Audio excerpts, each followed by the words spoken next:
Kazakhstan supports Palestine recognition based on the concept of the two-state solution. This idea was once again voiced by the President Kassym-Jomart Tokayev during the CSTO Parliamentary Assembly. The meeting was held this week in Almaty. Besides the Middle East crisis, participants discussed the issues of regional security and coordinated policy of CSTO state members on global arena. More details you will find in the following report. Our meeting is taking place in conditions of unprecedented aggravation of international situation.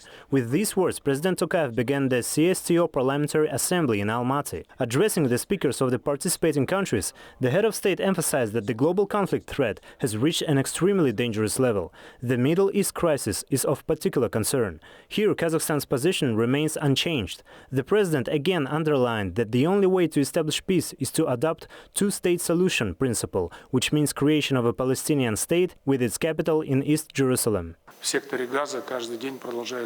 Hundreds of people, including civilians, women and children, continue to die and be seriously injured every day in the Gaza Strip. More than 1 million people found themselves in a hopeless situation. Almost all major international organizations have called the humanitarian situation in Palestine unacceptable. In fact, it is almost catastrophic.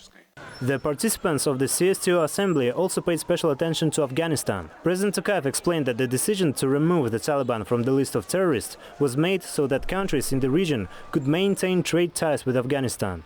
It's worth noting that the same opinion about the Taliban is shared by both the UN and the United States, which have never recognized the terrorist status of the current ruling regime in the country. Kazakhstan вывел режим талибов из террористического. Kazakhstan removed the Taliban regime from the terrorist list based on the importance of developing trade and economic cooperation with modern Afghanistan and our understanding that this regime is a long-term factor.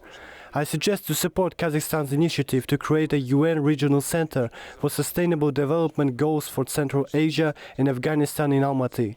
Moreover, Kazakhstan, as chairman of the CSTO, intends to strengthen interaction with international organizations and structures such as the SCO, the UN and the CIS.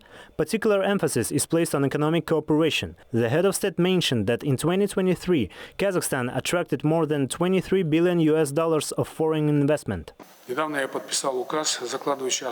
Recently, I signed a decree that lays the foundation for economic liberalization by ensuring freedom of enterprise, developing competition, reducing government participation and reducing business costs. The protection of the rights and legitimate interests of business has been significantly strengthened.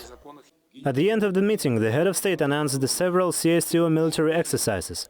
These fall 2 training sessions are planned on the territory of Kazakhstan to improve military cooperation between the members of Collective Security Treaty Organization. Daurian Sagulov, New Time.